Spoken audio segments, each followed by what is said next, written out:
Hey everyone, welcome to POPXP. And before the show starts, make sure to click that subscribe button and click the bell to get notifications when we go live and we upload awesome new content. And don't forget, if you can, make sure to share our stream on all your social media outlets. We appreciate it, and thanks for helping us grow the POPXP channel. Hey, what's going on YouTube? It's the brain of the mainframe here, Niall Scala, and welcome 2021! Gentlemen, how are we doing tonight? We did it! We did it, guys! Look at Jimmy still masked up. Yeah, well, you know, I waited online overnight for my shot in Florida. I didn't get one, so we survived. I have to keep wearing a mask. Yeah, I'm surprised I didn't get one, especially after all the shots I heard on New Year's night. There you go. What? That's what she said. That's Jacksonville, huh, buddy? Oh yeah, they unloaded some rounds. They like to party down south, don't they? The pickup trucks flying by, guns a-blazing in the new year. Yeah. Jimmy, Frank Amazing's back in the house. Frank Amazing is back. Good to see you, Frank. Good to see you, buddy. And good to see all you guys. All y'all. Oh, Jimmy, is that what they say down in where you are down there? All y'all? Oh, yeah, you know me. I pick up that southern accent so quick. I could tell that twang, man. You know, it's you know how it works. It's like New York, some part of the United States, and then some part of Florida, and then New York again. Yeah, exactly. It is the sixth borough of New York. Yeah, sure. So 2020, fellas, we've all survived 2020. Thank God we made it. It was quite a year, ups and downs. I mean, looking back on it, reflecting on 2020, I mean, I have to say I've seen some major highs and major lows. But I don't know about you guys, but I took the time. We talked about doing this little stream, and it was like, reflecting on 2020. And I have to say, for myself personally, I found there was a lot of time to actually personally reflect. Especially staying home and doing things, and almost like prioritizing certain points of my life and goals. I mean, did you guys encounter any of that during the pandemic, which we're currently still in, but began in 2020? Well, I think, Niall, with you, it must be pretty cool that you had to work from home and you got to spend all that time with your kids, with your babies, right? I mean, you got two 2-year-olds, right? Yep. So, yeah, no, that was great. And so you bond with them. I bet you bond with them way more than your oldest daughter, whose name you can't even recall. Yeah, no, I don't even remember where she's out there somewhere. I know. If you're out there, Daddy loves you. There's got to be another one floating around. Yeah, I got to tell you. At least one. For me, this has been we've had two campaigns. We've had two Indiegogo campaigns, and now, and we just launched our a Kickstarter campaign. But the comic fans have really made this year for us and given us a real feeling and a real sense and an actual freedom to not have to be beholden to the big two, that we were able to publish our own She comics. And I got to tell you, when we launched She Return of the Warrior last year, I was really nervous if people were going to come back and pick it up. And they did, and you guys brought She Return of the Warrior to over $201,000. Whoa! So we thank you so much for that. And now we just launched She Haikyō. We have it on Indiegogo. In the first month of Indiegogo, we're over 126,000, and now we just launched Kickstarter Live a little while ago. So and you got our Kickstarter backers are coming in. We didn't know, how that all worked out, but it's tremendous, unbelievable. I mean, look at that, bam. Nice. The 25-day campaign is a short campaign, and we're approaching 100 backers already in what is it, an hour? Less than an hour. Thank you, guys. You launched at 8 o'clock? Yep, we launched at 8. Yep.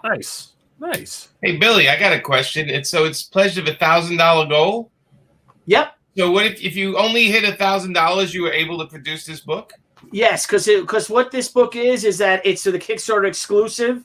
To make it different than any other campaign. So it's the exclusive cover. If Niall scrolls down a little bit, you'll see the exclusive cover right there by me and Sigmund Torre, my colorist. Right. And on the cover, and he just did a beautiful job. It's exclusive only to Kickstarter. But then we added a whole bunch of the other standard perks So Jimmy, they can get. So the book is an existing book already. Yeah. Yes. Cover and some extra material put in. Yep, it's the Return of the Warrior, so they all get the hardcovers Return of the Warrior, our special glow in the dark edition. Because what we found out, Jimmy, is that there are backers that will only buy on Kickstarter, and there are only backers that'll buy in Indiegogo. And for our Kickstarter campaign for She Return of the Warrior, we had over 1,000 backers, and who are we to say, no She for you? So well, I think eventually we're going to train them all just to buy wherever we go. I think that's the goal for me, is because I'm a Kickstarter person. I've never used Indiegogo, right? And every once in a while I'll have somebody come to me and say, I don't back Kickstarter because this comic book pro never delivered his stuff. And I always tell them, well, I've done 15, and if you can find one person that hasn't gotten a book from me, then you win. Because we always hope there would be a rating system on Kickstarter, based on if you've done them before, you can rate you. But I'm not familiar with Indiegogo as I am with Kickstarter, since I started with Kickstarter years and years ago. Yeah. But I'm hoping I don't lose any people because they won't buy Kickstarter. That's a shame. That'd be a shame. It is, but I found out that there are people that do just want one, like I said, like you, Jimmy, you're comfortable with Kickstarter. Yeah. So if a book goes on Kickstarter, you're more apt to buy that than to have to start all over and sign up for a whole nother campaign, a whole nother platform. Gotcha. I back both platforms. I mean, I buy from everybody. I don't care. I'm buying for the creator. I don't really care about the story selling it. You know what I mean? Yeah. So well, it's so it's a lot of work doing multi campaigns. But then again, Debbie and I we're the ones that do double campaigns. That's what we do. Right. And somebody had asked, there's a couple of questions. If I could finish what I'm saying, Comics Legend, the right now She Haikyo is going to press at the end of this month. This book right here that we have 20. This book will go to press while the campaign is still on, and then we will fulfill by mid-March, and then the She Omnibus edition will launch in March. Very cool. So, and then Jim, you doing an omnibus? Yeah, we're doing a 462-page omnibus. Oh my god! Oh my god! The first, She the Way of the Warrior, the very first. Will you ship it to New Zealand? Would I ship to New Zealand? Why not? Okay, just checking. Yeah, no. I think right now we're looking at 4 omnibus editions of all the She books that we put out, and the first one's going to be it's 462 pages. It's your book with Amanda's the Tomoe book in it. And it's that first 16-issue Way of the Warrior story arc. Very cool. Actually, is this where are you doing exclusively crowdfunded work, or are you working for other publishers? Well, my last DC book is Harley Quinn and the Birds of Prey #4, and that comes out in a week or two. And that's with me and Amanda writing it, and Amanda doing the art, and it's probably one of the best DC books we've ever worked on, meaning when people buy issue 4, I think it's one of the best comics we ever did for DC. And it's nice to go out on that thing because after that, we're going to really just stick to kickstarting some books. And we have a couple of projects lined up that are coming out that we did already, so they'll be announced soon. And there's one with a band, one of my favorite bands that I'm working with, actually two bands I'm working with, doing some work for them. So I got some other stuff, but Amanda and I are also going to be crowdfunding a couple of books. We have Sex and Violence is the next one coming up from us, issue 3, volume 3. But that's where it's going to be our focus for next year, is pretty much doing exclusive as we can.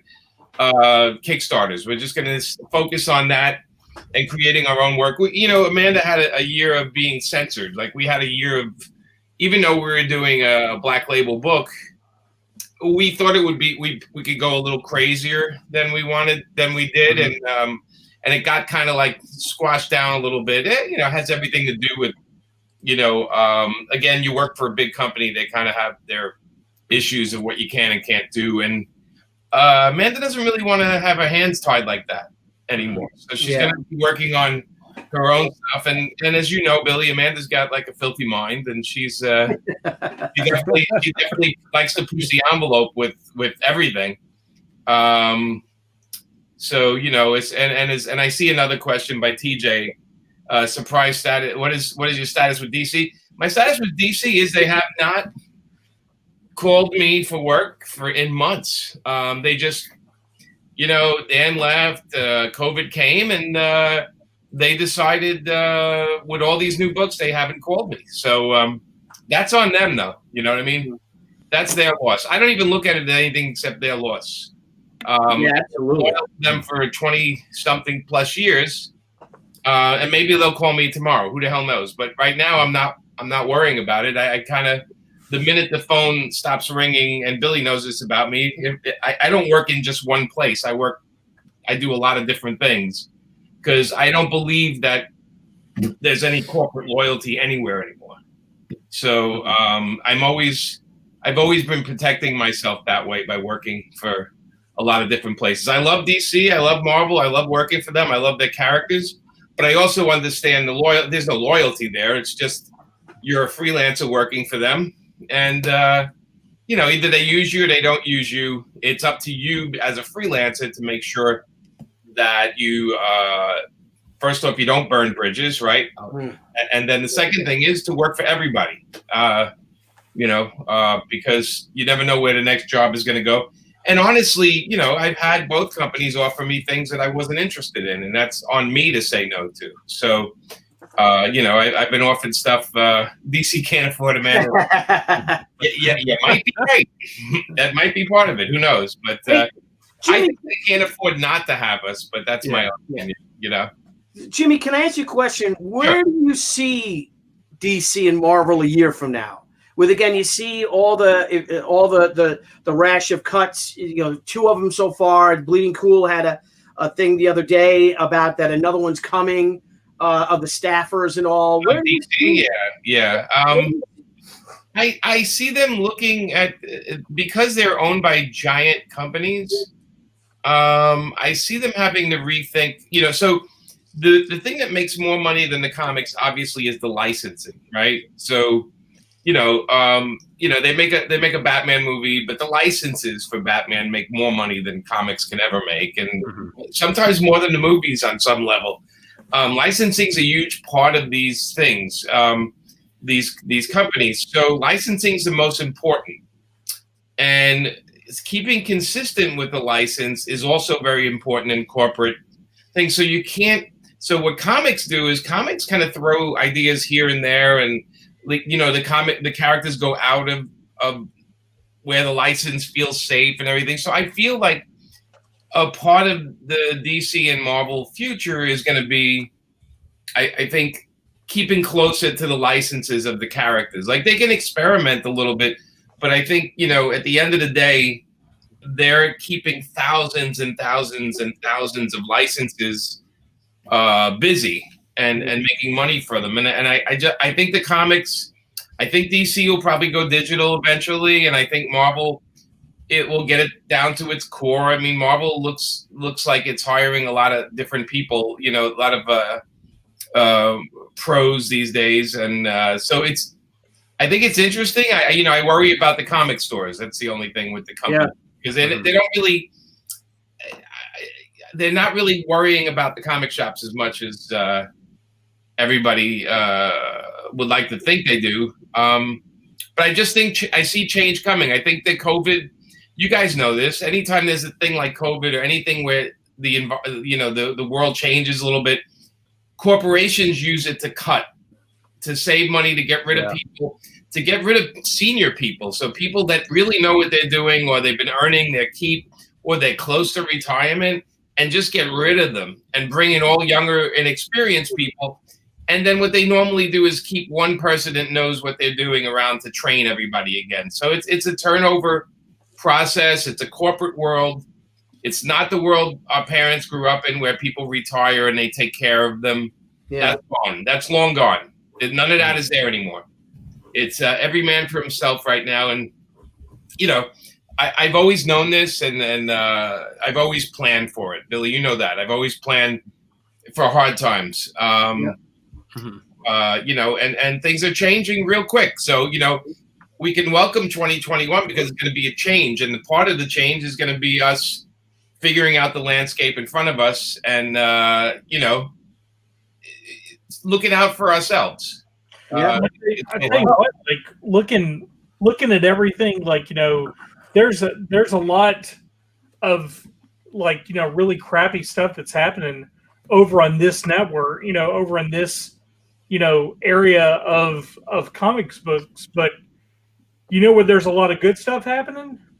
Right here on POPXP. Oh, heck yeah. They have so many amazing things coming in. And I mean, like, that's one of the main reasons why we even had this show tonight, is so we could jump in and just let everybody know, well, we can't tell you everything, but we can tell you a lot. And yeah, go ahead now. Like, well, real quick, if I can share something now, real quick. Sure. All right, I'm going to share a page. So you look at this, Jimmy. This is Jimmy's last. Now you talk about doing things on your own.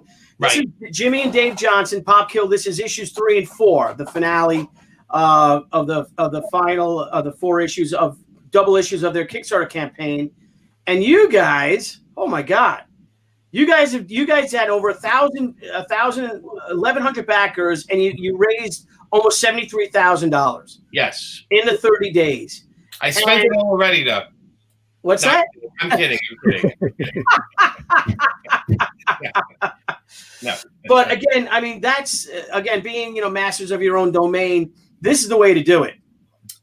You know, and I mean, how do you have that sense of freedom? Someone had said earlier they wanted to see Amanda Unchained. Yeah. I mean, this is like you and Dave, and you had some fun covers, right? Some secret covers you had. Yeah.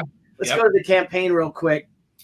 And Amanda Unchained, I think the only time we've seen it so far is the Pro. Yeah. You know. But you've got some secret covers, right? That you can't go. Amanda's working on. I could drag one down here, but it's adult, so I don't think But I love it. I love how paper films, Jimmy. I feel like it's like 1997 again with us. You know, it's 96, and how we've just had this freedom to do what we want, and if the fans respond to it, we succeed, and they seem to be doing it. Yeah, I mean, it's interesting because, look, you know, if I look like I'm getting down on DC and Marvel, I'm really not, because on some level they're bringing in a bunch of new talent, which we always have to bring into the business. So there's a lot of new people starting, and I'm excited for them that they're going to get to work on their favorite characters for a while. But for us that have been doing it for a while, we realized that we did it already. It's kind of done. And the only thing that's new and fresh and exciting for us is to get behind our own characters. I mean, we've done enough. I felt I've done enough, you know, helping the legacy of all these characters, other people's characters, and it's time to build some of my own. Yeah. And that Adam Hughes cover just gets you. Yeah. Is that Jennifer Lawrence that he used for that? Where, the face or the? Yeah, it looks like Jennifer, doesn't it? It does. I see two great resemblances. It's got her smile. I mean, it's got her definitely smiling. Yeah, it's cute. It's the cute. Eyes, green eyes, and everything. What a great cover, though. He is a big. You got Bill Sienkiewicz, and now here's the thing: if you work at, for say, DC Comics, right? Yeah. And you're like, well, I want a Bill Sienkiewicz to do a cover. A lot of things are like, yeah, I don't know. I don't think he's really the right guy for this book. With your own books, I mean, well, you guys have a special kind of power over there because of your success. But now you can do whatever the hell you want. You can have anyone do covers, right? I mean, anything. Yeah, I have a cover for Sex and Violence 3 that we're gonna do by the end of the month, by the end of January. That I guarantee none of you will see coming, and it's by an artist that no longer is alive. Oh wow! Nobody's ever seen this piece by them. Wow. That was something kind of cool. And I had to get permission. I had to get permission to use it because it was something I owned. And I had to go to the family and ask them permission to use it, which they were very thrilled about.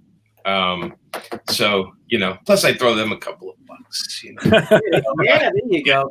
Well, that's great. I love seeing this. I mean, I made more money in this past year.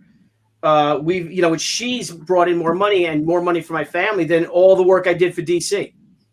Yeah, I mean, it's funny because all the Kickstarter money I made, I'm working on 3 or 4 other books, so I'm actually paying my guys, ahead of time on this stuff because they got to eat, Yeah. And then what I do with the profit, I kind of cut them checks afterwards, like and say, okay, we made good money. Here's some extra money.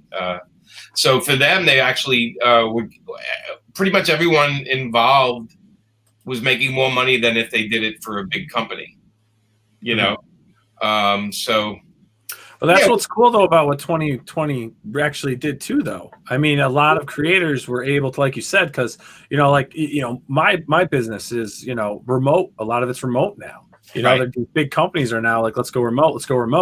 And now it's like, all right, in the field of creatives, it's like, all right, well, if they're gonna do things and all right, we're gonna slim down here, slim down this, we don't need this anymore, we don't need that anymore. It's now a perfect opportunity for creators like yourselves to go out and start doing your own stuff. It's like, all right, why not take this time to really kind of refocus and get our own characters out there, our own stuff, and just push your own things, which you guys are doing. And I think that was like a really big theme in 2020. We were seeing some big names hit crowdfunding in 2020, doing tens of millions of dollars.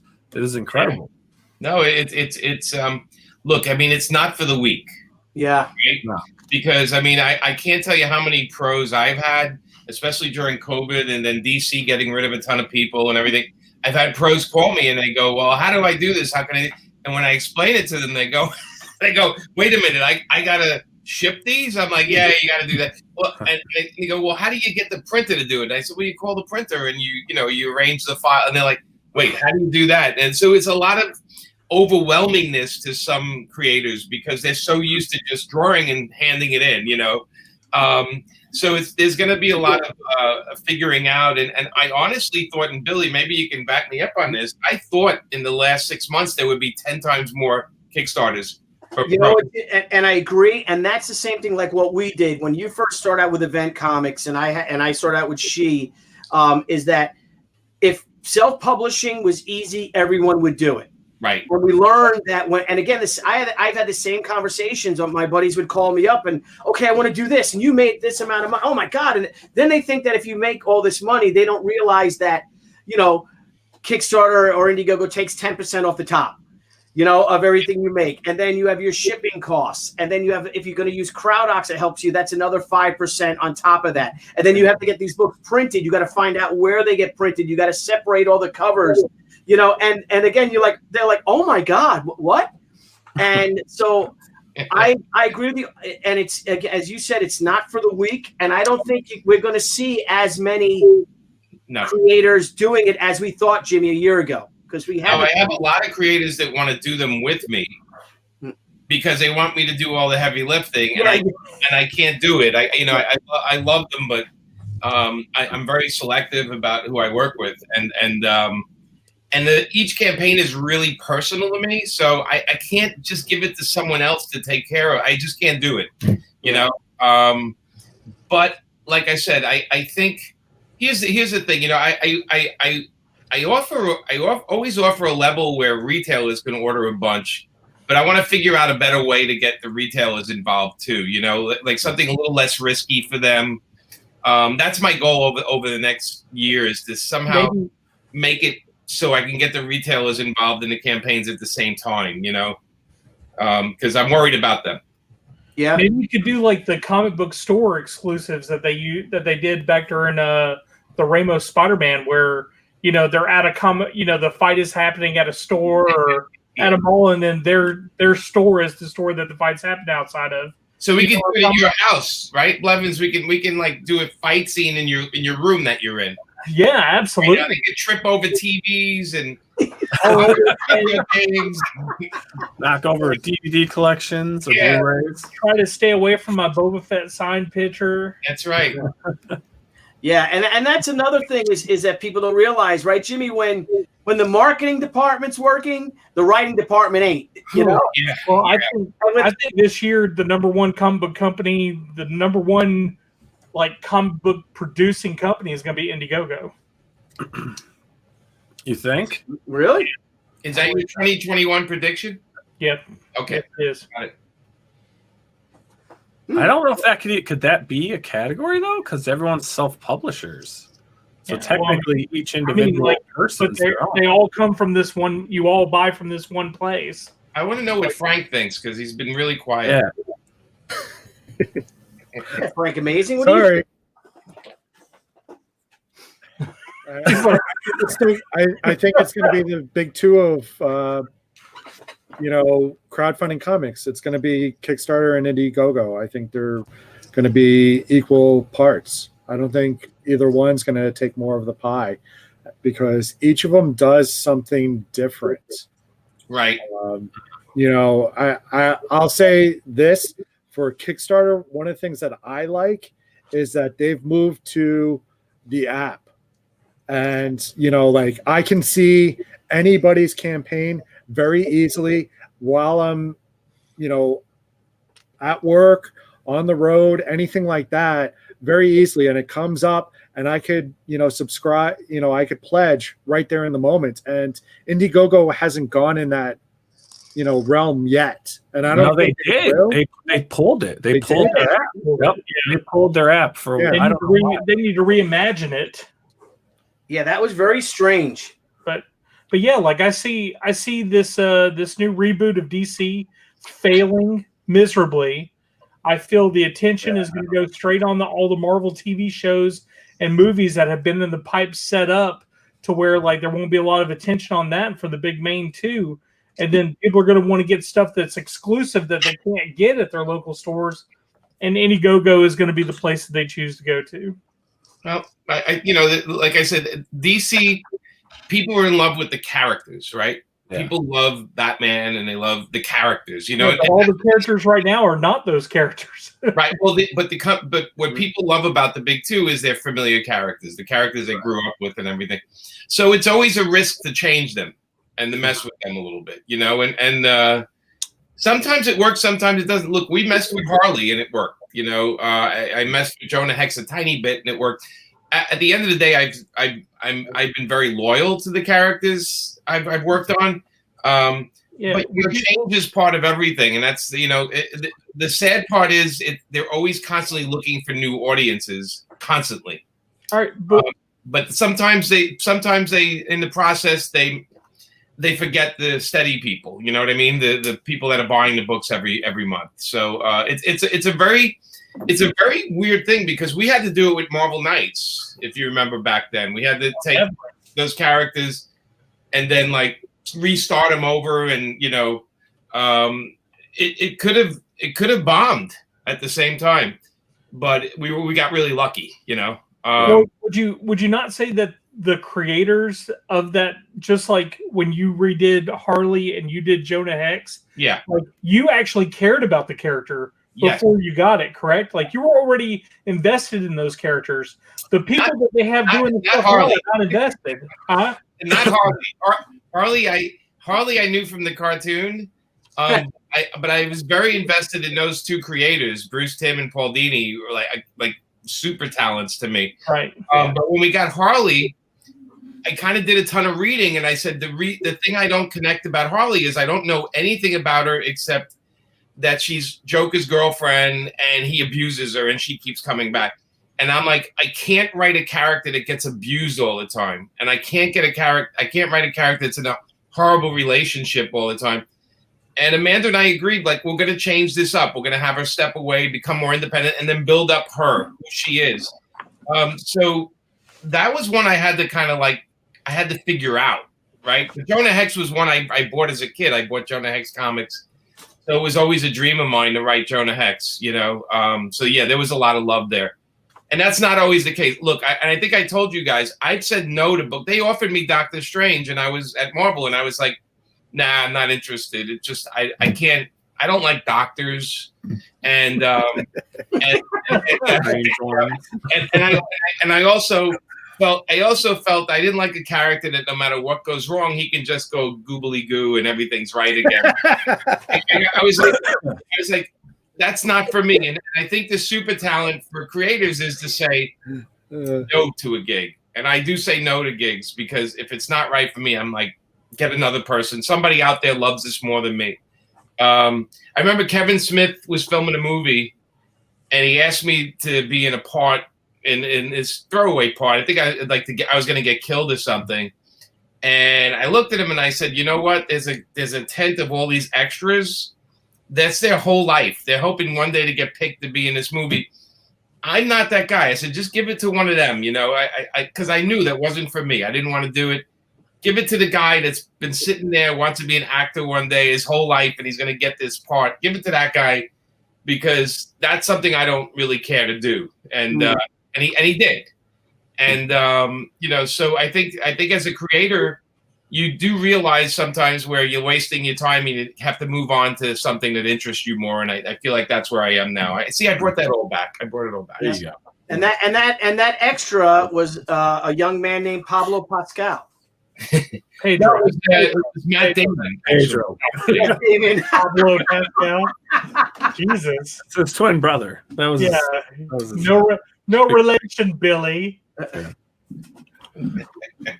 Well, it's going to be an interesting year. Speaking of 2021, that's going to be something to really watch out for. And you know, again, the biggest casualty are the retailers, because this, you know, I mean, they really are the blood, the lifeblood of the industry, and I think things are going to get really tough for them. Well, I think they're going to start selling more toys. Yeah. There are going to be more nostalgia shops, I think, selling a lot of toys. There's back issues. You know, people have they love buying the golden and the silver age books. So there's a collector mentality that stays with a comic shop. Yeah. So they have to engage the collector. Yeah. We're talking about Jerry Tucci again. Yeah. Says Pablo Pascal and Jerry Tucci hang out sometimes. You know, I meant Jerry Tucci. Jerry Tucci was in The Mandalorian. Yeah. See, man, I tell you what, though, we can't talk about where we're going though until we talk about where we've been. Oh, good. I mean, we need to talk about let's talk about 2020 though, Blevins. Yeah. I mean, this was a transition year for us. Excellent. Right? We started off as crowdfunding comics. That was our sole focus, was crowdfunding. And then we grew in so many different directions, and so many people approached us and different ideas came that, you know, we all sat down. We had many meetings at the crowdfunding comics conference table at the time. Yeah. Fist slamming, coffee being lots of Dr. Pepper. Lots of Dr. Pepper. And we've made the decision to change from crowdfunding comics to the the pop culture experience. And we started bringing in more people, actors. You know, I have to, you know, memorable moment for me and for Dr. Blevins himself. I mean, we had Thomas Lennon and Ben Garant on. Thomas Lennon right here. Boom. 911. Tom Lennon is on my list. There it is. Tom Lennon. Yeah, but you're right, because you know we had Walter and Louise Simonson. Remember? And oh my God, Bill, you're killing me, bro. We did. We had the Ultraverse creators. Yeah, Walter and Louise Simonson is also on my list. What's up? What is it? Walter and Louise Simonson's list.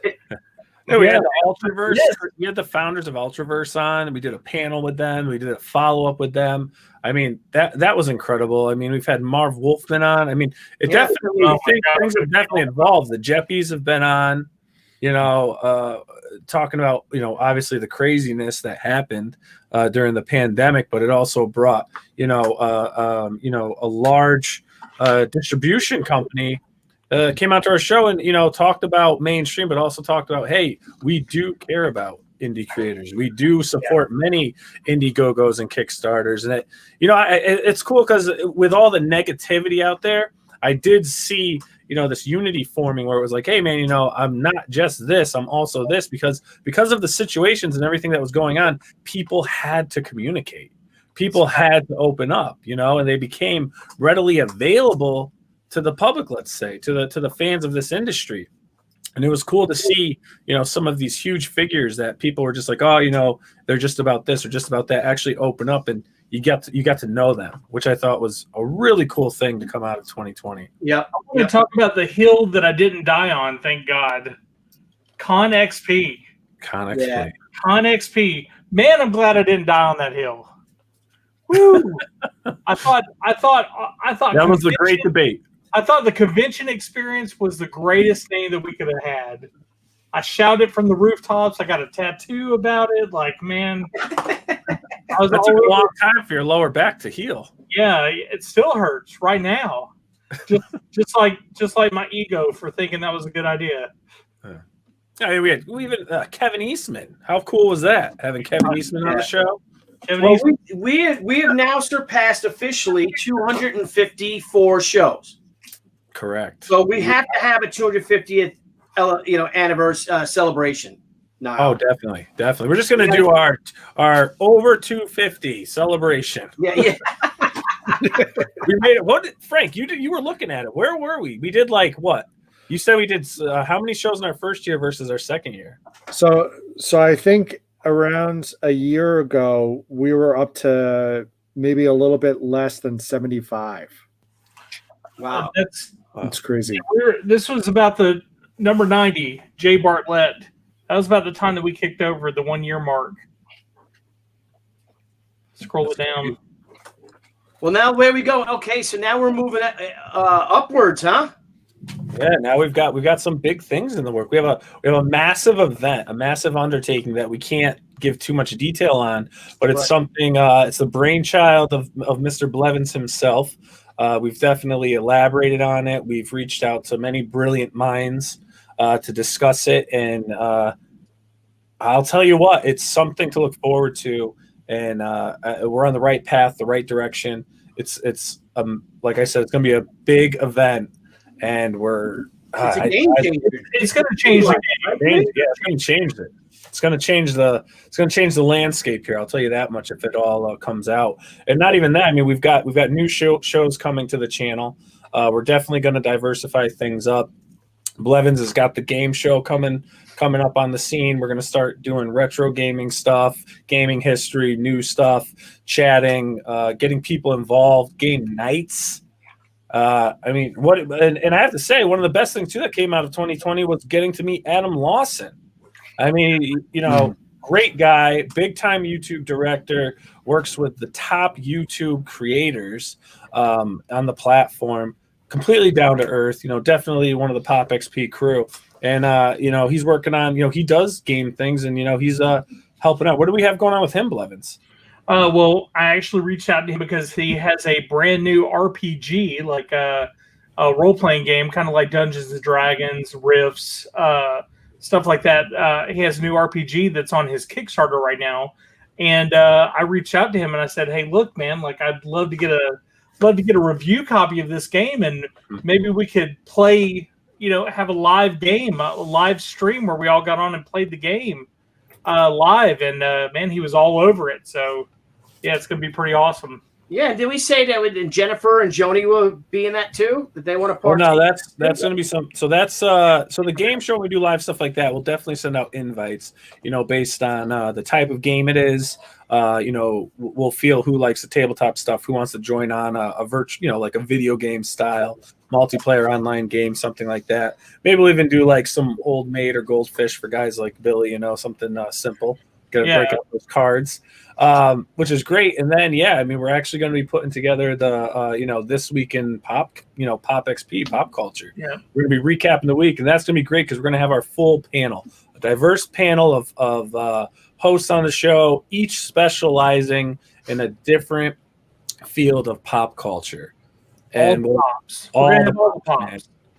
It's going to be a pop explosion. So we're going to have no holds barred talking about what's going on in the week. No holds barred. No holds barred. And I'm guilty of this. We get very nice. I don't want to be nice. I want to be a little more honest. I want our shows to become more like our pre-shows and post-show comments. Well, if you're nice and you're honest, then you'll be nice. Yeah, that's true.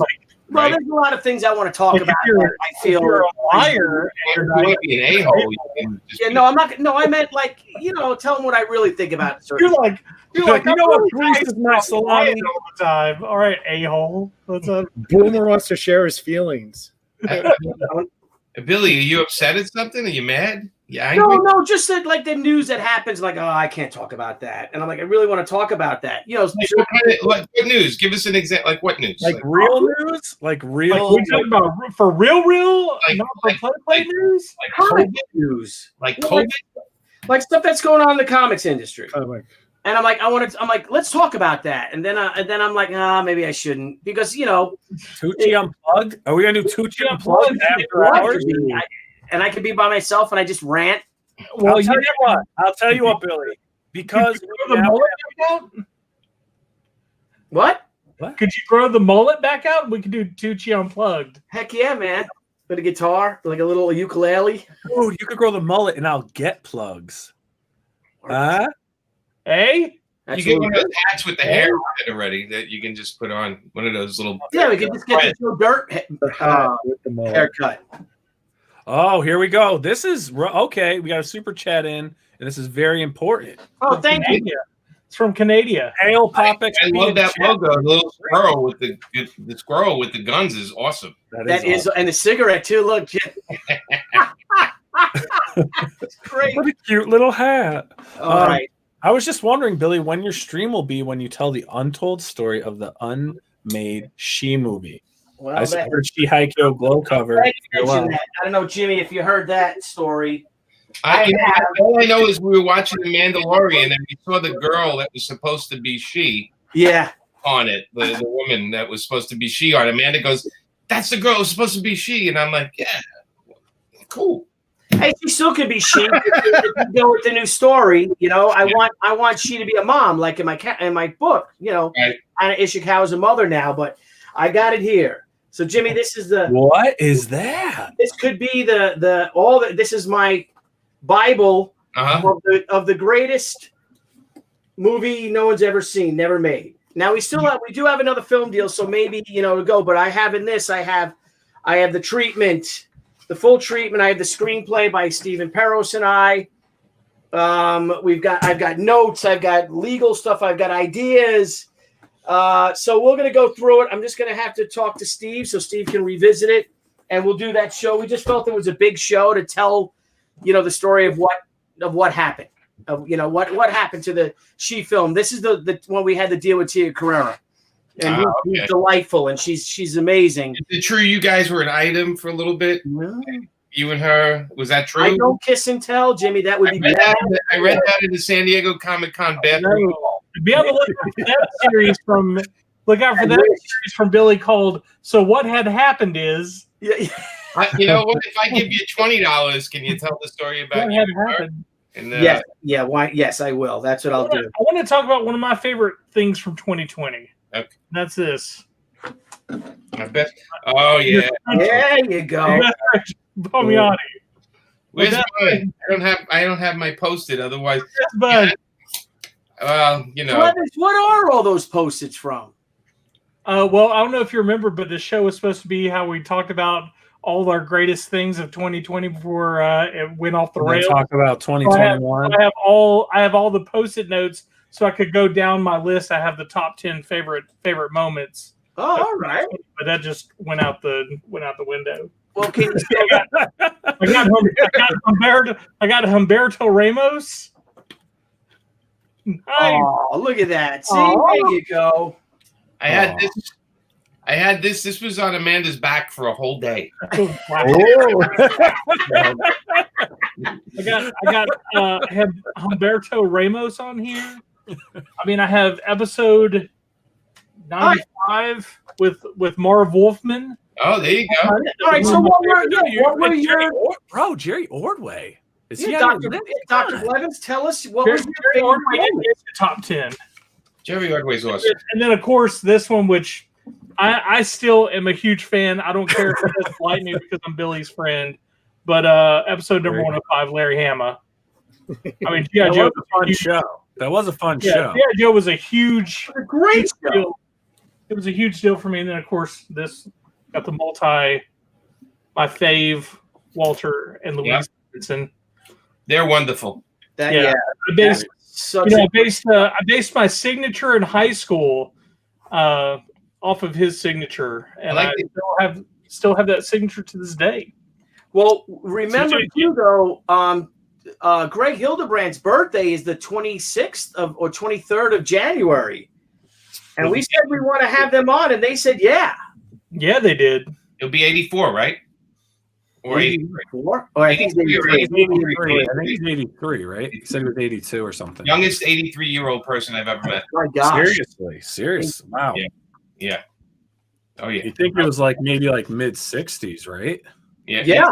He's I love hanging out with him. I do. Well, the funny thing is Jimmy, if you remember on that show we had him on, we're like, oh, we'll do, talking to the Dynamite guys, and like, well, can you give him 45 minutes? We're like, well, we'll give him an hour. We don't want to. He's like, okay, I'm sure. I know he'll want to do 45 minutes, but I don't know if he's going to want to stay on. And man, that hour went like that. We could have done 2 hours with them. Yeah, he's cranking it. Yeah, that was great. What a fun show. TJ James, let's not forget Carrie Ann Hunt make me feel funny with her Scarlett O'Hara impression. Oh yeah, that's right. He got the wee tingles. He got the tingles. He got the tingles. The tangles. Ooh.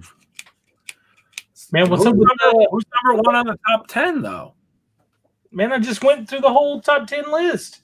You didn't bring the number 1 up you told me about. Yeah, I brought it up because you brought it up earlier in the show. I want to see the sticky note. Number 1, Kevin Eastman. What? Turtle Power. That was a great show. It was a great show. The second show was awesome. I gave Kevin my resume. I'm still waiting. He's going to call. I'm sure of it. And he gave me a personal shout out. So I called my dad and my mom. I told them I loved them, and I'm just like, I can die now, so I'm good. I'm like, just letting you know, if your boy goes, he went good. I always want to ask him about Peter Laird. Like, what does he do now? He counts money. Yeah. What does he do? He's a human calculator now. Man, he doesn't have to do much, but he does really well. John Lennon? Thomas Lennon. Okay. Which Thomas Lennon and Ben Garant from Reno 911, Jimmy? Yep. Oh, okay. There you go. They're awesome. They're great. That's a funny show. Yeah. We got to get Ben back on because he wants to do that whole Batman thing. Definitely. Well, the what? Joke. He wants to do a whole Batman show talking about all the Batman comics and stuff. Wow. You remember that? Well, see that? Yeah, I do. Now I do. Yeah, we got a lot to talk about, man. Dude, we got so much. I mean, we've got specials lined up. We've got panels lined up for this year. Dune is coming out this year. The new Dune remake, which for some reason only half the movie. I don't know why, but I'm down. It's half the movie. What do you mean? They're only doing half the movie. What? It's in 2 parts, from what I understand. It cuts off. Just make it a series then. Don't make it a movie. Yeah. Timothy Chalamet gets paid too much money. They probably couldn't do that. Jason Momoa and Dave Bautista. Uh-huh. But, Frank, what were your highlights of 2020? I don't think this was said when Top Cow came in. Oh yeah, Mark Silvestri. That was great. Yeah. And the fact of like how long he was staying on, that was pretty cool. Not to mention the unforgettable reason why he had to leave. The what? The unforgettable reason why he had to leave. He had to give his dog medicine or something? No, Blevins asked some question, and all of a sudden he was like, "Oh, gun ho!" Then he had some question. He was like, "Well, I guess I'm gonna go." Yeah, I'm gonna go. So, what do you think about this? He's like, "Yeah, look, I gotta go. I gotta give my cat its diabetes shot." Yeah, that was for diabetes. I'm like, all right, bro. I texted I actually have to go. So I didn't eat dinner yet. And Amanda's waiting for me upstairs. Oh, man. Tell Amanda we said, hey, please. I wanted to stop in and say, wish you guys an insanely successful 2021. Hopefully we double up the people here because I just think you guys deserve a lot more attention. So Billy, do something really screwed up so we get a lot of internet attention. I will. Well, I did get 23andMe for Christmas. I mean, so I think it's gonna be holy shit, I'm Irish or something like that because I'm gonna open it live and see what the hell I really am. Nice. We need to be infamous. All right, guys. Well, listen. Have a great show, and see you guys soon. See you later. Talk to you tomorrow, buddy. Thank you. Take care. Man, what a great guy. What a swell guy. He's so nice. He's so nice. So he likes us too. So again, Frank, so that was a good one to bring up. What else did you enjoy of 2020? That we did 2 episodes, and someone mentioned this way back when, the Women in Comics. Oh, that was a good one. Those are cool. I enjoyed those. Yeah. And having Trina Robbins on, I mean, she was pretty cool too. Have we ever had Milestone Comics on the show? Yeah, we had Michael Davis, one of the founders of Milestone. We had Michael Davis on the show not too long ago either. Yeah, nope. Has he ever gotten back? You know, I sent him a message to see how everything went. I know he's gotten the surgery and everything. He was a little a little precautious, obviously anyone would be with the surgery. But he had major surgery too.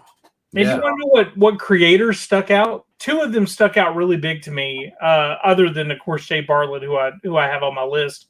But Howie Noel, the Nick Tracy guy. Oh, yeah. And Skits Comics. Oh, yeah. Oh, they were great. Yeah, they were awesome. There's so many. We've met so many awesome independent creators. Yeah, it's like crazy. Some people that just launched their first campaign ever, their first book, and just some of them just really freaking nailed it out of the park. Yeah, they really did. I mean, holy crap! I mean, look like and I'll bring him up again too because I'm really blown away by the quality of the production of his books. Is Adam Lawson? Like this dude just came in out of nowhere. Like that guy killed it. And now he's just boom, boom, one after another. Like the steps are going up and up, and he's doing better and better each time. The production of his books, the quality of his books, the things they think of. Yeah. I mean, Hollywood, he had no one of a kinds. He has one of a kinds made by some of the most famous prop makers in Hollywood. Yeah. Yep. Dude, yep. He was just cranking them, bro. And he's just like, look, I am going to be the most professional person out here doing this, man. Just killed it. Just killed the game. How about I think if you haven't pledged any of his campaigns, you really should, because he's actually also doing things that are unique to crowdfunding comics. So, like what he's also doing, he's taking his campaign and sending you digital monthly comics as he's getting his comic created, which I haven't really seen from anyone. No one's really doing that. It's like you're getting your monthly comic digitally. You're going to get your hard physical copies, but what he's doing is great because it's all right, there's this much time in between each one. I've finished X amount up front. There's 4 or 5 more. I'm going to release them digitally to you, so you have something to look forward to, like you would on, if you were going to your comic shop and picking up, your books. And I think his plan of doing that was awesome.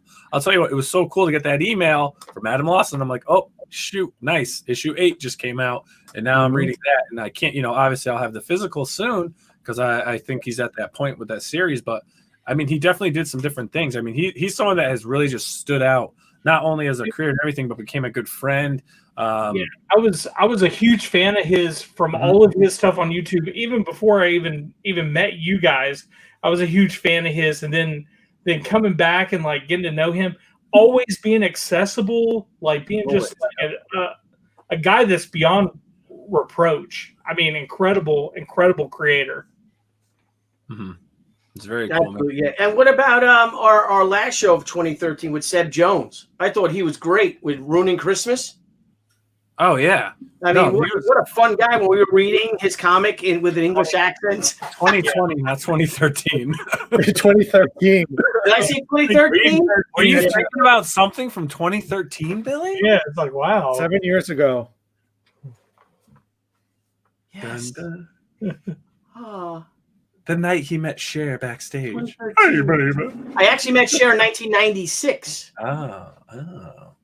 Fun times, Billy. Yeah. Fun times. No, and that was great. He was awesome, dude. Yeah, How and about- what about Brian Polito coming in and basically someone saying cross promoted with Brian Polito? Brian coming in and him just we don't have to do anything when Brian's on. No. Because remember, he just takes us on a tour of the entire studio and a Coffin Comics studio and the vault and the museum and that's always a real treat having him on. Oh yeah. It's so pumped to want to make your own book, crowdfund your own book. definitely takes you on a journey for sure.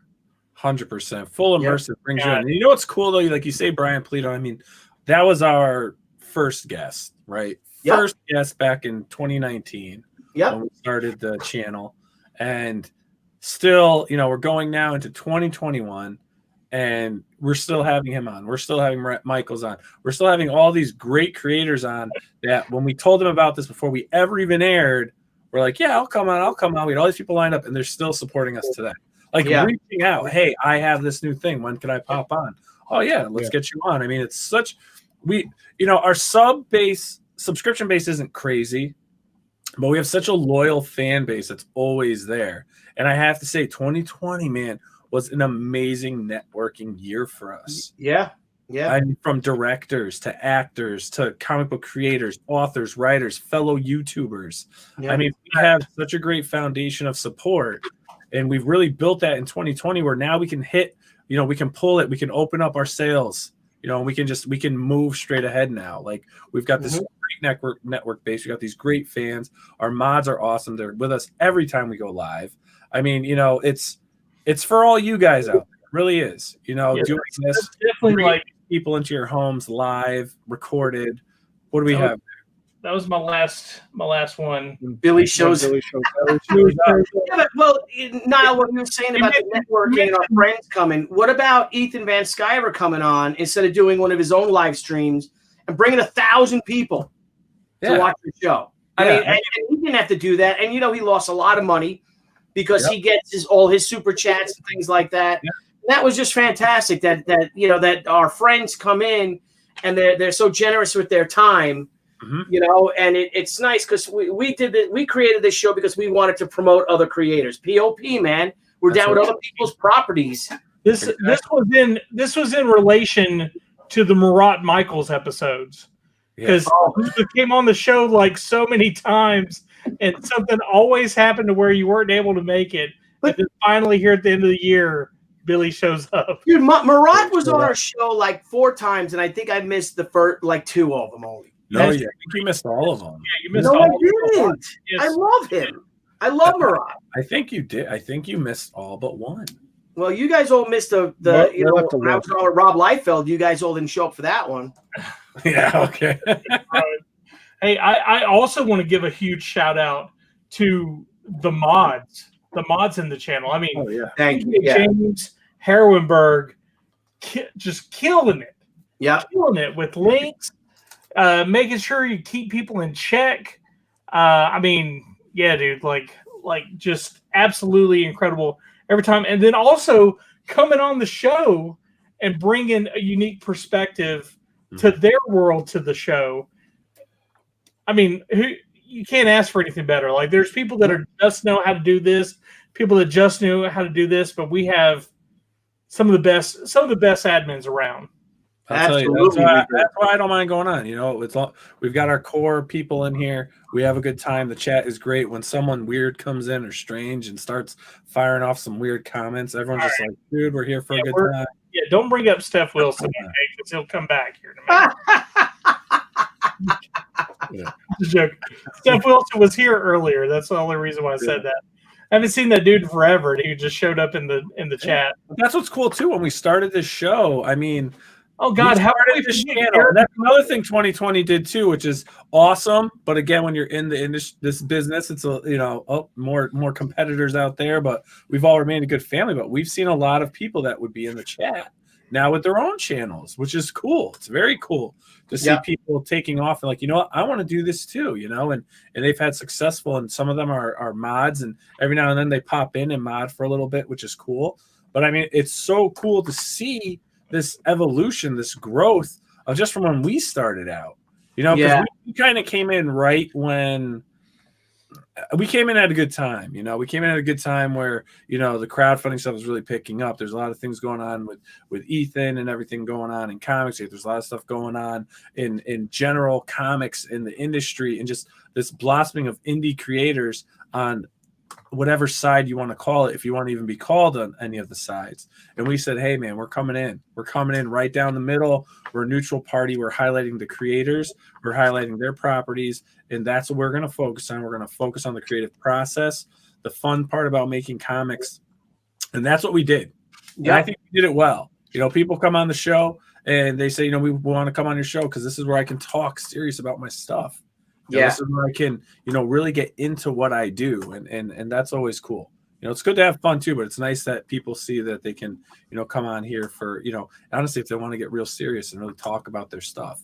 But and I mean, in talking about being serious, I mean, we all sat down and went through it, and we're going to see some awesome changes to this channel because POPXP is the channel. Crowdfunding Comics was a show, right? Yes. But POPXP is a channel. This is the network. Crowdfunding Comics still exists. Crowdfunding Comics will be a show. We're going to be rotating Crowdfunding Comics and Five and Dime on Tuesdays. First Tuesday of the month is going to be a Five and Dime. Second Tuesday is going to be a Crowdfunding Comics. And Crowdfunding Comics is when we're going to highlight one specific indie creator. And Five and Dime is going to allow us to take all these emails we get from people and give them, we can at least get 10 creators a month, plus with the crowdfunding comics, about 12 indie creators, a guaranteed slot to get their stuff out there, which is going to be great. We're going to start focusing again. We've got me and Blevins are going to start getting the game show going.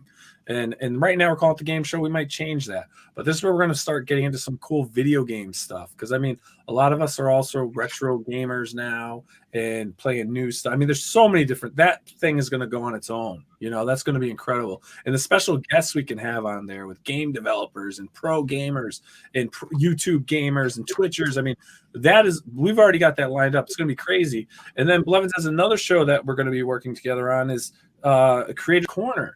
We're going to be showing off stuff that we're passionate about, but we're going to invite you to show off what you're passionate about. You're going to come on the show. You're going to be able to bring you on down because you're the next contestant. You're going to show us your wall, your collection, what you're passionate about. You're going to come on the show with us, and we're going to open that up. There's going to be basically sign-in. Send us a picture of your collection. Send us a picture of whatever it is that you're doing.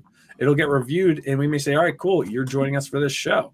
Definitely. Myself, whoever else joins us, we may say, hey, this is one thing really bad. Here's the theme of this show. All right. Here's our Star Wars creators. Here's Batman creators. Here's, gamer, collectors that, what's your prized possession?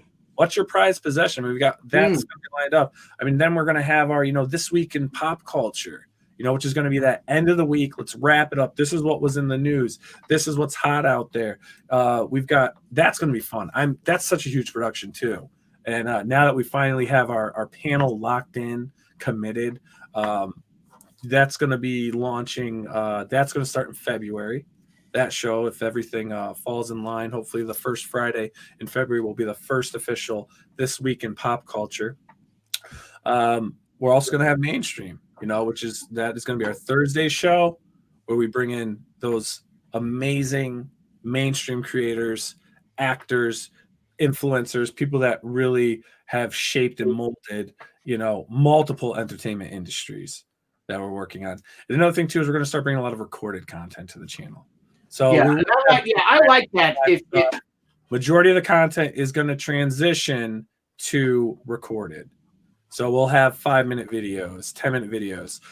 If I can convince Blevins to do this, I want to have Blevins Blasts. And that's when immediately comes out and Blevins gives you the breakdown real quick. Like, hey, HBO Max literally just announced that XXX and X are going to happen. They just announced that Willow from the Willow movie is getting his own 6-episode special. Yeah, it's happening. Yeah, it's happening. That's real, actually. I didn't make that up. That's real. No, that is real. That's some real stuff. Willow is definitely getting his own 6-episode deal. Ron Howard is directing. It's going to be crazy. And then so you guys do know, though, I'm going to trail back real quick. Frank Amazing heads Five and Dime and Crowdfunding Comics. If you want to get on the show, that's the man you have to impress right here. He cast that show. He's the one that you're going to reach out to. And anyone else that has any other ideas or things that they want to do, that you want to come on the show for something, we're open to do anything as long as it's interesting, it's cool, creative. Please email scheduling at POPXP. Frank will get it out to all of us. But yeah, I mean, I'm freaking pumped. I mean, we have so much stuff coming out. I've got panels lined up. Panels that we're going to be showing. We're movie reviews, guys. Yeah, it's all happening. It's new and old, new and TV series reviews. Yes. Are we going to be? It's not going to just be, four angry guys talking about something they don't like. We're going to spice it up. We're going to reach out to our friends. We're going to reach out to. We want people that like stuff we don't like. We want to do these reviews with. Yeah, we're going to review these. Yeah, we are. We're going to review with the Phantom, with Billy Zane and Chrissy Swanson and Catherine Zeta-Jones. Yeah, we're going to review that. Oh, that would be great. I didn't know that. That's awesome. He's like, what? Really? Yeah, I think that's awesome. So, wait. TJ, so our first official movie review, yes, is going to be Wonder Woman 84. Yes. And when is that going to be, Niall? That is going to be Wednesday night. Excellent. I think you're going to be a little break, Niall, the way if you say you think you might have a bit of a virus or a cold. What's that? You're going to have to take a day off. I think you're going to have to take take a night off or something. I don't need a night off, man. I've got steroids. There you go.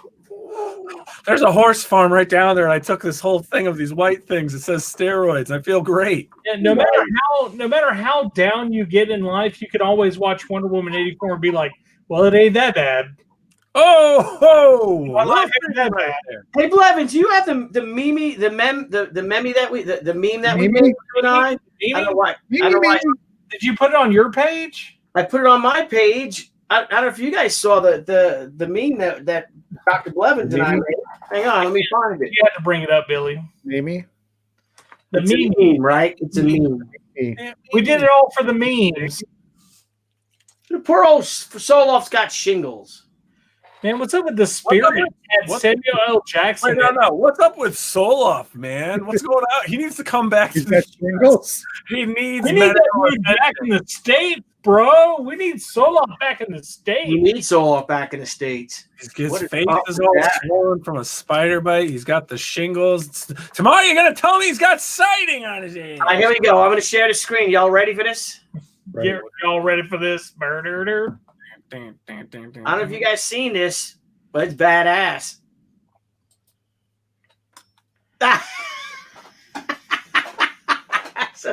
It's my first meme. So I called Blevins up, and I did I draw that or I just explained it? And you're like, I can do that. You're like, have her pointing at him. Yeah.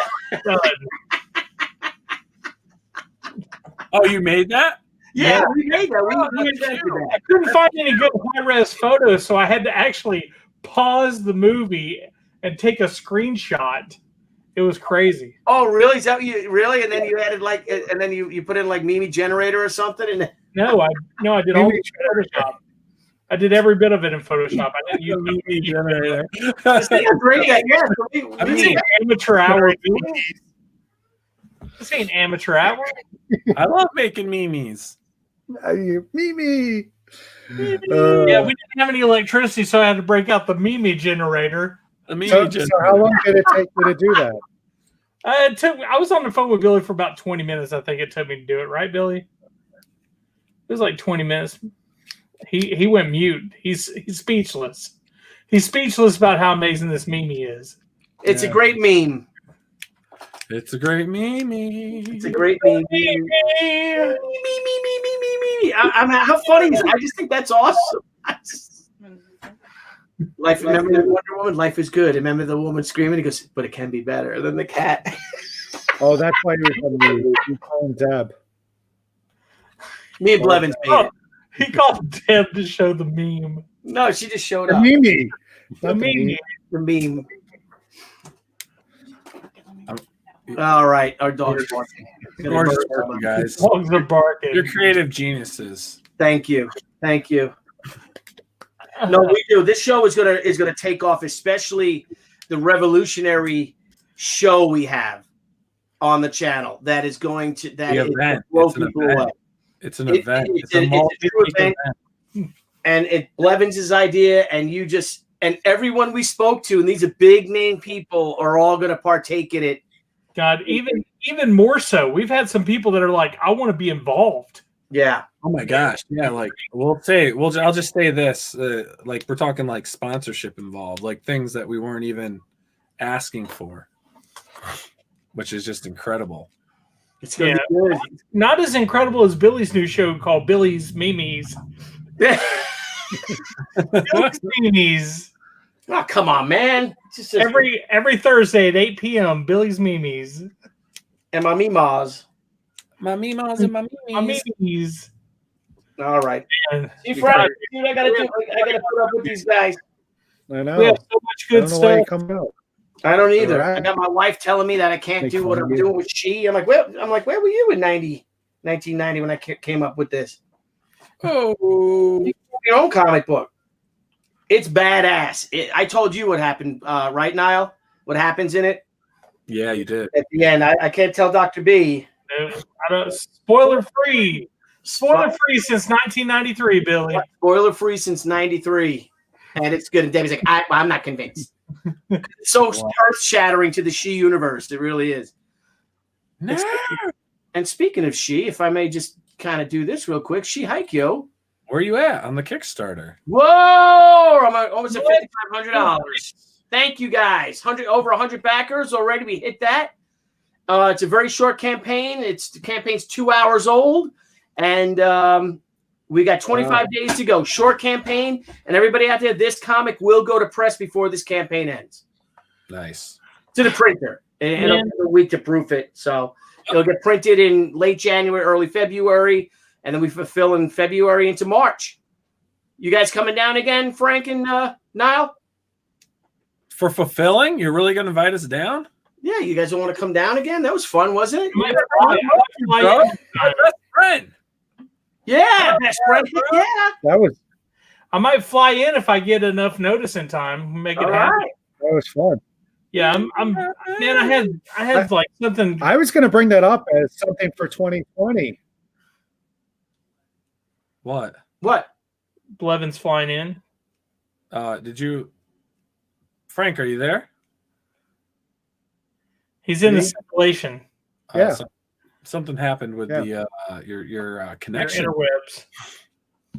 So, like, I had to move. No, I was bringing up, when we were talking 2020 that, we got.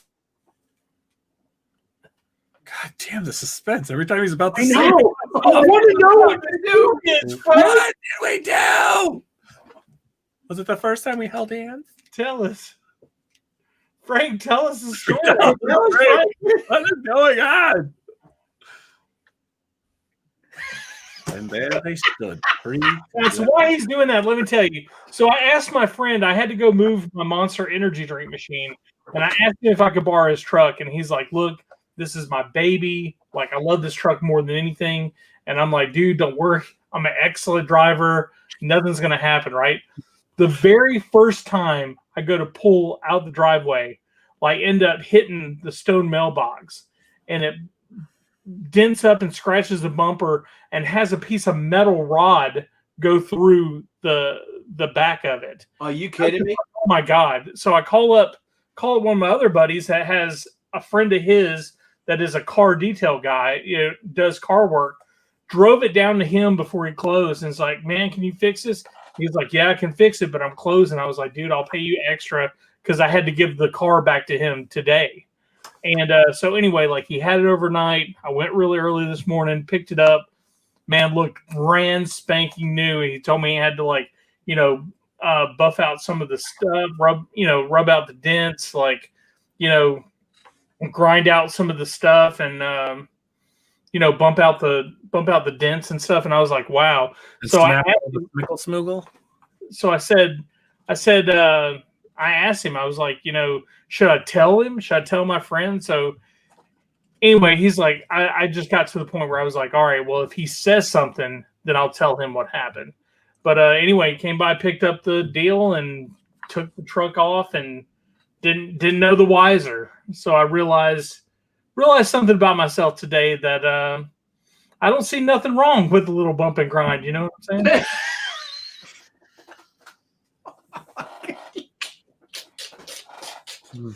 Can we do a show where we tell each other jokes and we have to try to make each other laugh? Yeah, we could definitely do that. Frank, you there? He froze in the worst. Frank's already playing. Frank's already playing and he wins. Frank That froze at that point. And when we play this game and we do the jokes, we can't and that should be a recorded show, but we can't do that. You can't freeze yourself.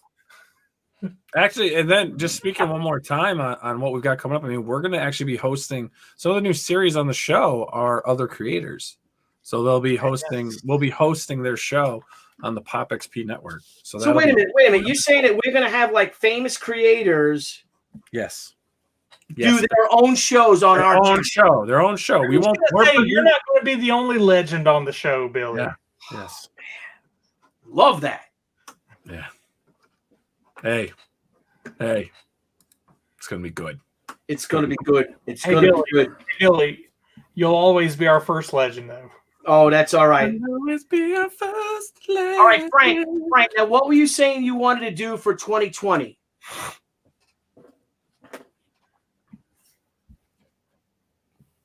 No, I mentioned how because of all the cons that got canceled, Niall and I got down and helped you fulfill.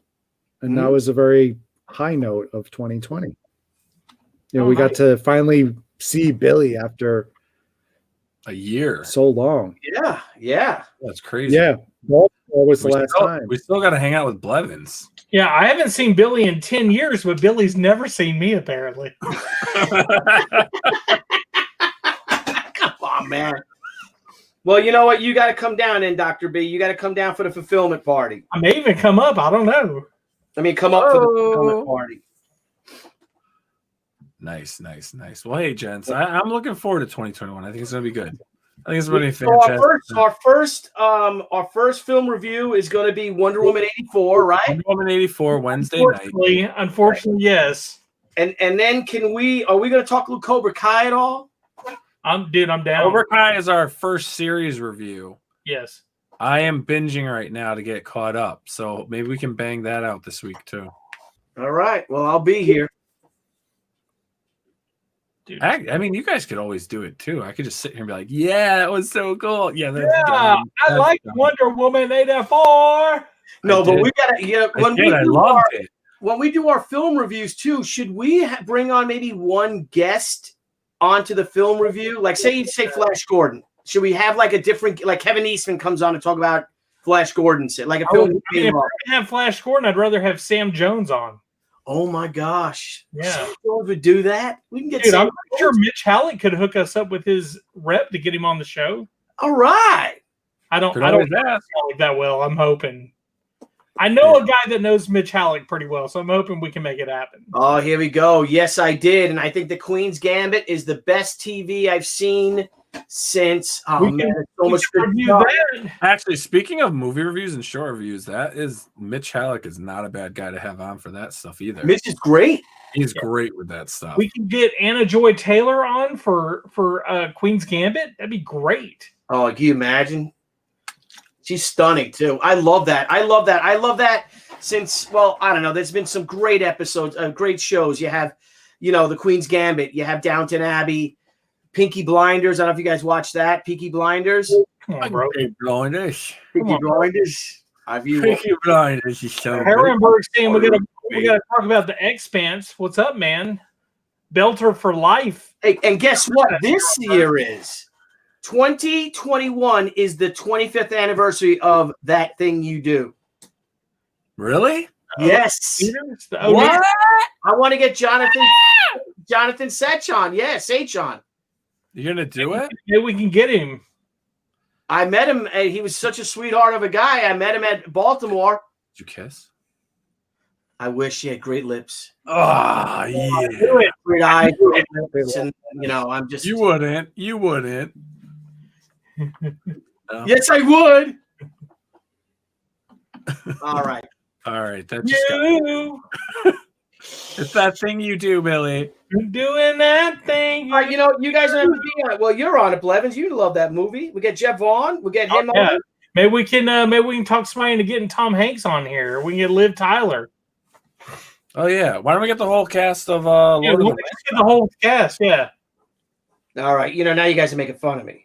No, I'm not. I know you can really get your guy. I'm saying maybe we can get everybody. If you can get him, maybe he can get everybody else. That's all I'm saying. You know what? We'll get that's a job. That's a Billy stalked him at Baltimore. No, I didn't. TJ, AJ went and got him and brought him over. Come on, man. And he hung out in my booth for like 10 minutes. And he loved the idea that I was sensation Billy TJ actually just said you had AJ go over to his table and drag him over. No, AJ went on his own accord. I did not have AJ do it officially. Yes, you did. Because that would just be weird if I did. And Was that the last the Baltimore we were with you? Yeah, that was the last time we saw each other. That happened? Were we not in the booth when that happened? Yeah, that was I don't know where you guys were when he was there. That was last Baltimore 2019. Well, I was going around like cutting lines, like, "Hey, Adam Hughes, how you doing? Come on our show." And everyone's looking at me real weird. I'm like, "All right, see ya." And I go like the next big name. I'm like, "Hey," I just go like cut right through everyone. I'm like, "Hey, I'm Niall. How you doing?" You're like, "By the way, can you sign this?" And like, "Oh yeah, thanks, Jim Lee. Okay, goodbye." Hey, Jim Lee, Niall POPXP. How you doing? You know what I do? Yeah, we got a show. Hey, come on sometime. How you want to buy a drink? All right, see ya. And then you see me walk away from the waist up. I'm in like a really nice suit. From the waist down, I'm just in a shirt. Too much. That was a great show, wasn't it, guys? That was fun. I can't wait. I hope. Oh God, I got to get to a con this year. What do you think, Frank? You guys think the cons will be on this year? I don't know. I think they're going to be on after. I think after the July. I think all the cons are going to reopen after July. We got a good 6 months before the first real con. I would almost state that what's going to happen is Dragon Con is going to announce for August, and what's going to happen is San Diego Comic-Con is going to announce that they're going to do something in September. Wow. Okay. I bet they're going to change their whole schedule up and hit up September with a whole brand new San Diego Comic-Con end of the year extravaganza. Especially if the movie theaters reopen or if HBO Max is a massive success. I don't know if they're gonna be. They don't have enough content. I mean, yeah, like they did announce like they're like, "Hey, we're putting all this stuff up," and the Disney's like, "Here, hold my beer." Like, I'm gonna go. They're like, "Oh yeah, no, ours is already done for the next year, so we're just gonna every 2 months we're gonna premiere a new series." So good luck in 2022, guys. Like, hey, we know that you're doing all this content, but we have all that content just in Star Wars. Yeah. You got to give it to them. They got a lot of fucking crazy shit coming out. You talking about Disney or HBO Max? No, Disney. I mean, the stuff on HBO Max I'm looking forward to because I am a huge, like, DC is my... I'm looking forward to Ben Affleck Batman. That's going to be weird. We'll have to do our HBO Max thoughts episode. Wait a minute. On HBO Max, you're going to do Ben Affleck Batman? Yeah, Affleck after the Zack Snyder cut... After all the filming and stuff of the Zack Snyder cut concluded, like Ben Affleck was like, "Look, I definitely want to do this again." So he's back as Batman. Is it? Did I hear right? Did they actually start filming? They have, yeah, absolutely. They have started filming. He already had the script written. Yeah, written, and Zack Snyder wasn't available to do it, and he was dealing with this other director. The director didn't want to do his vision, and like even now, Robert Pattinson is having problems with that director. The same director. It's Robert Pattinson. Well, apparently, this director is literally like making him do 50 takes of picking up like a glass and taking a drink out of it. Well, maybe the guy's not a good actor. He's not a good enough actor to pick up a glass and do it convincingly, right, Frank? Or the director's an a-hole. One or the other. That could be. I'm leaning more towards the director's an a-hole, but I don't know him that well because I don't associate with a-holes. Who's the director? I mean, some a-hole. What, Frank? Sorry, Frank. We don't know who the director is. No, Frank? Frank, what were you saying? No, I was going to say Stanley Kubrick. Matt Reeves. I was saying, there were some people that didn't like Stanley Kubrick. Yeah, there we go. Carry the weight. Thank you. Yeah, Kubrick shot the stairs scene 100 times and eyes wide shut. Yep.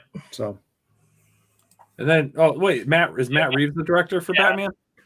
Well, maybe they. But even before that, from The Shining. Oh yeah. Hey, it's his picture. That's how I feel when you talk about directors and all. Well, what's cool? So basically, what HBO Max is doing is just taking all the Snyder movies, and they're just taking it. All right, so all the scripts, everything are done. We're going to produce them on the streaming service, and then all the other stuff they have set up is going to go through to the theaters. Except they're all going to get, I think, what is it? For the next 2 years? Yeah, they're going to get the release on HBO Max at the exact same time for basically free for the first 30 days. Yeah. What is that? It makes me wonder, what do you know? What do you know that you can do that? Because, what do you – is it oh, yeah, we truly know that we're going to be in these crappy situations much longer, so we're going to just do this? I think they should have reversed it. I think that they should have launched it, and then it hit HBO Max in 30 days, not the other way around. That's what I say. Because otherwise, what are you doing to the movie theaters? Because I'm sorry, I get technology today. I get everything that's going on. Stream this, do that. You want instant this here. Here's all season 1. Watch it how you want. Great. I love it. I love having that control. But I also still like to do things. I like to get out of my house. I want to go to the movies. I want to do that. It's cool you're adapting for me, but you can take it away. You can take it away eventually. Let's bring it back to where it was. And that's where actually I will agree 100% on what you're saying, Blevins. Put it in the theaters first. Give me the option that if I want to see it on the big screen, let me just do that first. Or if I'm hey, you know what? I'll like it, but I don't think it's worth going to the movies for, I'll watch it in 30 days. And my subscription that I'm paying for. Give me a countdown instead of the expiration time, Exactly. Because look at we've all seen a movie now, and I know Jimmy's waiting to see Wonder Woman in theaters. Great, because he wants to support. He wants to see it on the big screen. I'm sure. I'm speaking for him. I actually know what his thought process is, but I'm assuming he wants to see it on a big screen because it's Wonder Woman, and I'm sure he also seems like the type of guy that likes to support the local businesses and things around him in his community. Yeah, so which is another thing that's good to do, but it's just crazy. Well, what if you think about this? The entertainment industry. Now, I'm saying on the record, this is just me hypothesizing, is that the industry hates Trump. Yeah. You think maybe they have so much money because they are publicly traded companies that they can't afford to lose all this money, and maybe they don't want, now that you have a new administration coming in, now I think they are going to open things up more. I really think that there's an element that wanted to hurt the president to ensure that the worse things are, the better chance he gets of not being reelected. Or is that just crazy talk? I mean, who knows? We've seen so much craziness in the past 4 years. Yeah, I mean, it's kind of weird. It's kind of weird because the divide makes it so hard. I mean, you could be 100% right. You could be wrong. We don't know. Definitely, the world was shook. There was so much hate. No one got along. It was a black and white world. You were on one side or the other. I mean, that whole fun of having a different opinion. It's where's the banter? Where's the fun? Hey, you like that? Ha ha ha, buddy. Blah blah blah. Oh no. And then laugh and shake hands after. Go have a beer. Have some fun. You like Trump? Blah blah blah. No. Oh, you like so and so? Blah blah blah. And then you're back to being friends. Now it was just if you choose this side or that side, I literally can't talk to you anymore. And it's crazy. And the thing, and it all started with the whole resist movement. When he got elected, 4 years ago, resist. signs everywhere, riots, protests, all this stuff. I just think that there was that they had it out, whether you like the guy or not. I think that this virus, which is no laughing matter, no joke. I think there is some truth that there is, that there is just something to that. It hurts a president, and we can get rid of this son of a bitch. That's all just. Yeah. Who knows? It could have been a whole thing. Who knows? The problem is we don't know, and we'll never know. There is one thing I've learned is no matter what you do, there's always there's something bigger that really controls things, right? We see it. There's who really runs countries, worlds, things like that. It's not the people that we argue about. It's the people we don't know about. And it's true. It's not a conspiracy theory. It is true fact. There are people out there that really do run everything. They're the people that have the influence because they are truly the people that run and have everything. They have the money. They run gold. They run the gold distribution. They run this. They run that. Their influence is massive. So instead of hating each other, seriously, not to sound, cliche, just love one another, enjoy what you do, respect different opinions. Sometimes it's fun to discuss different opinions because it opens up your mind to other thoughts and other processes. You still don't have to agree with someone, but it may show you something different. And that's how it's always been. And I get it. Things change. Yeah, it's fine. We've got it. We've got to accept certain things. We do. There are certain freedoms that people deserve. Everyone really should be treated equally, and I believe that. But you got to be a good, everyone's got to be good people too. But I'm not going to go on a huge rant about this stuff.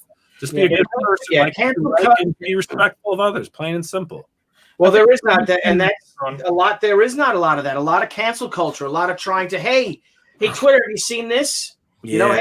Hey, Facebook, have you, a nation of of children. All they're doing their tattletale mentality without any facts, calling people names, things, Well, and that's when you got to, unfortunately, people have to do their due diligence, and now you have to start doing your own fact checking and look at all sides of whatever, because that's the problem. You can't control it, right? And that's not necessarily bad people. That's also the world we live in now. Social media. The world is an extremely small place now. Smaller than you've ever can imagine. Literally seconds go by. And I mean, what's going on in every part of the world. I mean, we are a small world now, and people are going to do what they're going to do. They've got the power. They've got the ability. You've got smart people in positions. You've got people that shouldn't be in positions, but they have that position, so they make the influence. People follow it. But again, you know what group has the smartest amount of people in position? POPXP. POPXP. That's right. POPXP. It's all about fun, man. It's all about fun, and unfortunately, it is our world we have to live in. But look, cancel culture is one thing, right? There, for every action, there's a reaction. You want to take something away, that's fine. Put the ball in your court. Make it work for you. Make it happen. Take advantage of the situation. They want to stop something you're doing. Do it yourself. Yeah, and that's what I love about how that we've kept, a real positive outlook on everything, on the industry. We want to, promote people's comics. We want to promote other people's properties. We want to talk about films. We want to talk about, pop culture. And I love it. It's just, I love spending my evenings here doing this. I think this is great. It really is. It's very inspiring for me, and I truly enjoy it. Yep. Well, here's hang out with you guys. Another year of doing it, man, and growing and expanding and learning. But look at here's a lesson we've learned, right? Doing this show, and I'll be open about it. When you're a neutral ground, it's harder to grow. It is harder to grow when you're a neutral ground because you're not feeding into the negativity. You're not doing that. You're literally trying to create a positive space. Very hard to grow a positive space, no matter what I'm not even sure what I'm trying to say. It's difficult to do. Everyone likes the drama. They like this and that and the other thing, but we'll keep doing what we're doing. Yeah, life's too short to be miserable and all, Yeah. Exactly. Great. Keep on keeping on. It's a great sentiment to end on. It is a great sentiment. It is. It's been an hour and a half. Yes, sir. Yes, sir. Killed it. Talk to it. Can we visit my sheep page and see how that's doing? Nope. Yeah, let's take a look at how you're doing here. Damn, Let Dr. me refresh this screen. Refresh the screen. Yeah, I think we'll definitely do our Wonder Woman Wednesday. My throat is shot right now. Did it refresh? Wonder Woman. Did it? Let me see. No. It's 56.35. No. What do you see that? 56, Oh, all right. 35, 116 backers. Thank you, guys. Everyone out there, thank you so much. Actually, this is a great fucking point. I'm sorry. This is a great point because people don't understand things. Right here. Hey, not to start anything, but if Billy and Peros can coexist and be friends, considering some of his posts over 2020, that's the thing, people. What's great? This group right here. My just post. on this screen. Not my post, right? No. The fact that Yeah. someone, you've got two different political sides are friends. And they can have a fun banter with one another. They can rouse the other one. But at the same token, they're friends, and that's all put aside because at the end of the day, they respect each other as people. But if you want to talk about two extreme political views, TJ nailed it right on the head. If your co-writer and you politically are oil and water. I'm just glad that TJ used a non-binary emoji. Because he was about to trigger me. Oh, jeez. You were about to trigger me. The T in TJ James stands for trigger. Blevins is going to get triggered again. Trigger James. Triggered again. James. His full name's Trigger James James. Yes, his There you middle go. name and his last name are the same. Triggered Anyway, again. thanks so much for hanging out with us tonight. We'll be going Wednesday night with our Wonder Woman 84 review. The good, the bad, the Blevins. And what's in the box? Yeah, when are we going to start that, Frank? When are we going to start doing unboxing? What nights? I think Frank has stuff recorded and ready. We got to get everything, just finalize the editing and put up. So we had unboxing in the basement, which was Frank's show, where he does his old stuff. I have old stuff. Yeah, exactly. And then we also have What's in the Box, which is something that Blevins is doing. So I think those two shows are going to pretty much merge and get those set for our unboxing videos and things. Also, if you have a book out there for live viewers right now and those that are recorded, feel free to send us your stuff. We'll do reviews on your products. We love having everyone on for talk about your campaigns. But if you have stuff and you really want our honest opinions and reviews, Jesus Christ, Billy. These are just some of the crowdfunded books that I've gone through that I have yet to open. Before we go, we got to see the. I've been saving them box. Frank, jump on the ferry and get over there and start recording. We should have taken those. We should have taken all those. Yeah, but I want to read them. I'm going to live in Billy's house for a month. Hey, Bill, we need the duck stick to take us out. The duck stick has to take us out, man. Here's the duck stick's blessing. All hail the power of the duck stick. All hail the duck stick. This is 2021. Duck stick. That duck's got some DSL. All right, guys. This was great, man. Yeah, good times. Again, thank you to our moderators this year. Herrenberg, TJ James. You guys are amazing.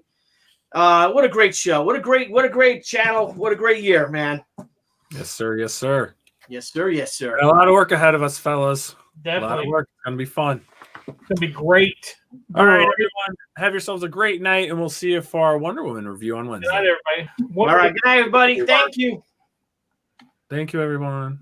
Thank you, everybody. Thank you, everybody. Hey everyone, thank you for joining us on POPXP. If you haven't already, make sure to click that subscribe button and also click the bell for notifications when we go live and we upload some awesome new content. Also, don't forget to head on over to Twitter and follow us at the POPXP and over on Instagram at the POPXP.